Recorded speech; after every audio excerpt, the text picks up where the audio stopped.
What a pleasure it was to finally celebrate together that September evening back in 2021 after more than a year of pandemic uncertainty.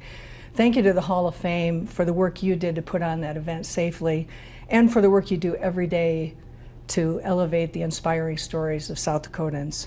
I think I might be the only Hall of Fame inductee whose high school debate coach and childhood babysitter are past honorees, and they were in the audience that evening. It was a special honor for me to be inducted in the field of politics during the 100th year anniversary of women's right to vote, along with Mamie Pyle. She was a true political pioneer, and her perseverance in pursuit of the women's right to vote made lives like mine possible. And speaking of perseverance, the challenges we faced during the pandemic reminded me of another public health challenge that I was privileged to lend my voice to starting in the 1980s. A challenge that also involved balancing personal liberties and business rights with the health of others. For those of us who are more than 20-somethings, think back about how celebration events like the Hall of Fame event or others were different. Indoor smoking was allowed virtually everywhere, even in hospitals. Remember what it was like to attend meetings, work in shared office spaces, or go out to eat at a restaurant. I was a young smoker back then, and if not for a prenuptial ultimatum by my fiance, I might still be. And I would have missed the opportunity to help lead efforts that resulted in the passage of one of the country's strongest indoor smoke-free laws, laws that changed smoking and smoking norms in this state forever. Not to mention, I probably would have lost my life partner. So, life lesson, decisions you make may take you places you never imagined.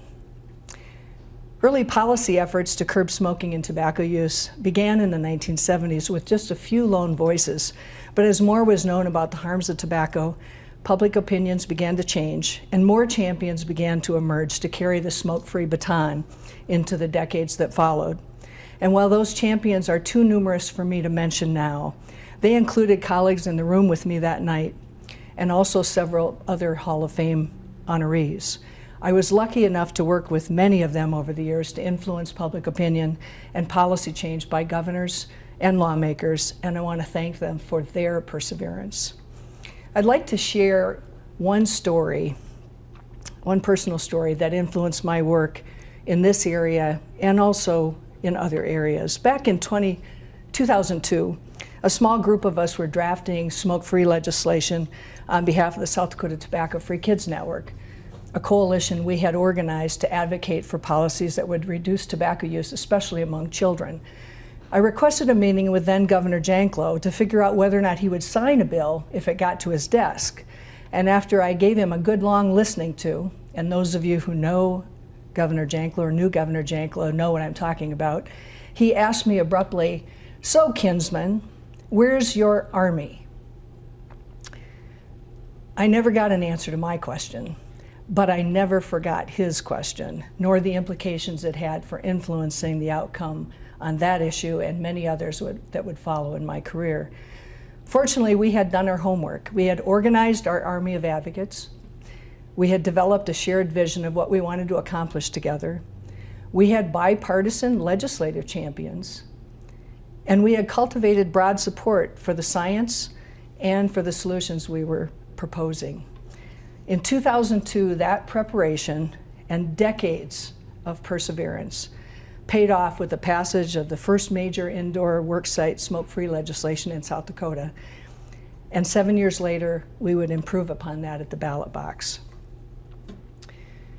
I share this Hall of Fame recognition with so many talented teammates and collaborators that I've served with over the years, whether it was building the coalitions to pass the smoke-free laws, improving rural health care access, championing downtown revitalization, or raising funds for projects that enhance the quality of life across the state of South Dakota. Our successes have been sweeter and the challenges we faced less daunting because we did that work together, and I thank you. To my teachers and mentors, thank you for encouraging me to take risks and for opening up my eyes to opportunities that I might not otherwise have seen. Among them, Governor Janklow and Governor Mickelson, who invited me to serve on their leadership teams as Secretary of Health early in my career. They forever influenced my perspectives on leadership and public service, and they inspired my future career choices. Life lesson: say yes.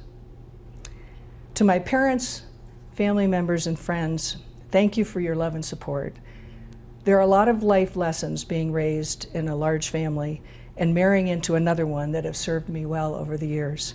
Sharing, sacrifice, taking care of one another, and of course, plenty of compromise. And finally, to my life partner, Stephen, for that ultimatum way back when, for inspiring me with his own leadership example, for his love and patience, for always having my back and helping me to be my best self. There are not enough words. Let me close with a quotation by William James, an American historian and philosopher, who said, "The great use of life is to spend it for something that outlasts it." I hope that's my legacy and yours too. Thank you.